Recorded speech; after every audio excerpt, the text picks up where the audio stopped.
John Franklin here at the World Series of Fighting 30 with John Fitch, the newly crowned 170-pound welterweight champion of the World Series of Fighting.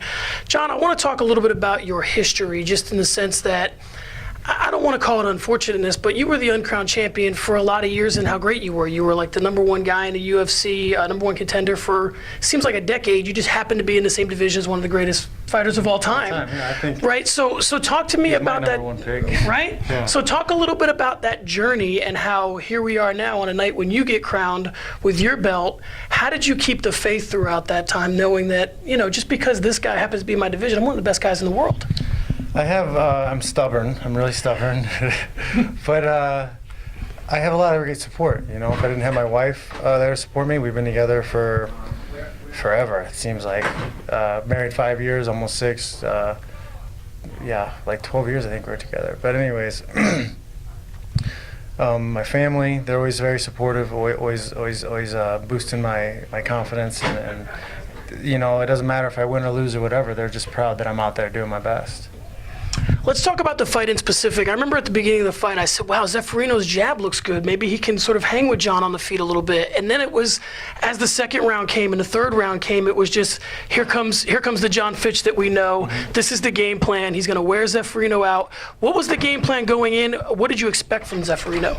Yeah, we were expecting a little more like desperate leg attack stuff. You know, we thought he might even butt scooters or be running, diving for legs just to get underneath. So we were planning on, you know, kind of slowing him down, making him tired.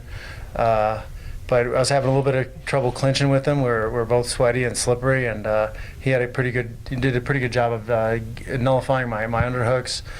So we had to spend a little more time out in the open. And but I knew that pressure and time he would get tired. Yeah. So I know he had one that was close. How close was that one that you kind of scooted out of? It looked like he only had to. Yeah, we weren't close at all. I wasn't worried about it. I've been working a lot with Mark Dickman and Vlad Popovich, and they've got really good leg locks. Vlad's a Moldovan fighter. He's fighting in Moldova here in a couple weeks, I think, and combat sambo. So he's got a lot of leg locks. He's a big, strong guy too. Mark's real crafty. His nickname is Tricky. So. He's real good with leg stuff too. So I was really patient, calm, and relaxed in there. And he didn't really attack the legs until we were already dripping sweat. And by that time, you know, he was going to have a hard time holding on to anything. I saw that you got this question asked earlier, but I just want to get you to kind of expand upon it a little bit. When did you know that it was your fight? I mean, I know everybody comes into a fight thinking it's your fight, but when did you go, okay, I have a lot of questions for him and he doesn't have the answers? No, I started feeling that I had him towards the last third of the first round, I think, because I think he started fading a little bit. I could see what he was doing, and I could start picking away at what he was doing, because it wasn't a lot of variety. He was doing what he was doing well, but if you just do the same thing over and over again, it's like a video game you play all the time. Yeah. You start realizing when the things are coming.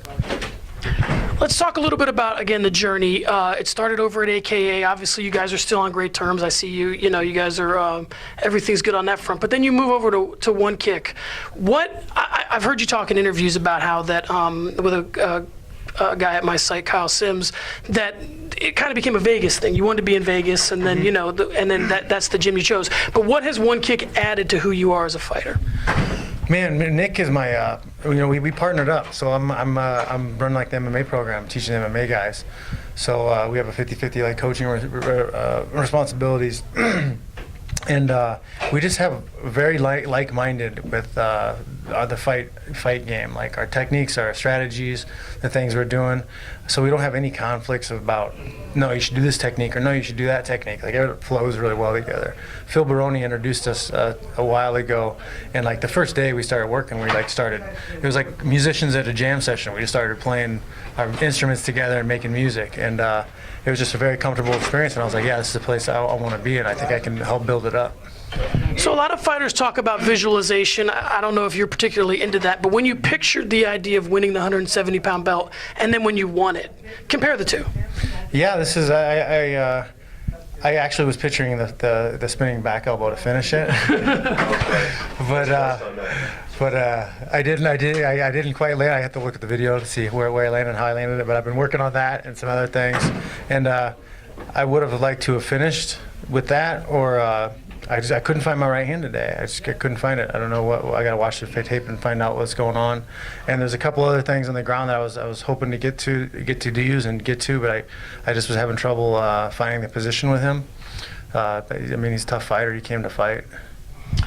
So you have a lot of interests outside of the cage. Obviously, we've talked about some of the advocacy you do on behalf of fighters. Obviously, the medical cannabis stuff. What does being a champion? How does that change your ability to do that sort of advocacy work? Does it mean different, do you think, when you show up as a champion? I don't think. I think it's a bigger platform to be able to do those things. I think it gives me more power to advocate the things I believe in and speak on the things I believe in. And as long as I stay educated and well-spoken, I think I can help bring a lot of people around to my viewpoint. Are your sons, and I talked to Brian Foster, he's in a similar position, all his sons train. He said they're the future of the MMA. I'm sure you think your sons are as well.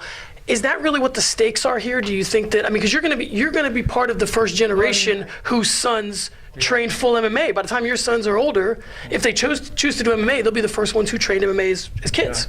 That is part of it, but also because I'm a fan of the sport. I like watching it, and it just frustrates me how it's run, and we don't get to see some of the fights I think we should get to see.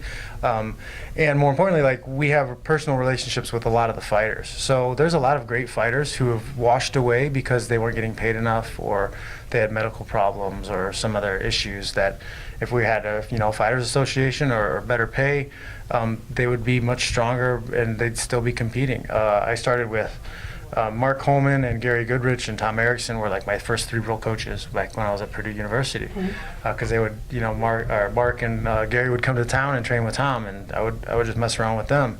And like, Gary's suffering from a lot of problems with his head, and Coleman had to crowdfund for hip surgery, and I think it's just a shame because those guys still have fight videos that are out there that people pay for to watch, but they don't get any of that money. Sure. I mean, there's a lot of people still making money off of their name. They build a bedrock for this sport, but now they're abandoned. So I don't think that's right at all.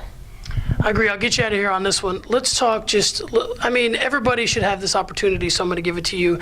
Just take a victory lap and talk about, through the course of putting this belt around your waist, I struggle with saying name some names because everybody always gets left out, but along the way, when it was, Fitch is too boring, and then the UFC, even though you're this super successful guy, they do what they do. Just take a moment to just reflect back and say, this is the culmination here. This is the pinnacle of I mean, obviously we hope there's going to be more, but take a moment to just... Hard work, just being true to yourself. I mean, I work hard. I fight hard.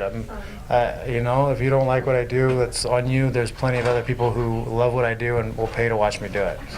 Absolutely. Well, there you have it. He's the new 170-pound champion for World Series of Fighting. They couldn't have a better guy to represent them at 170 pounds. John Fitch, congratulations and continued success. Good talking to you.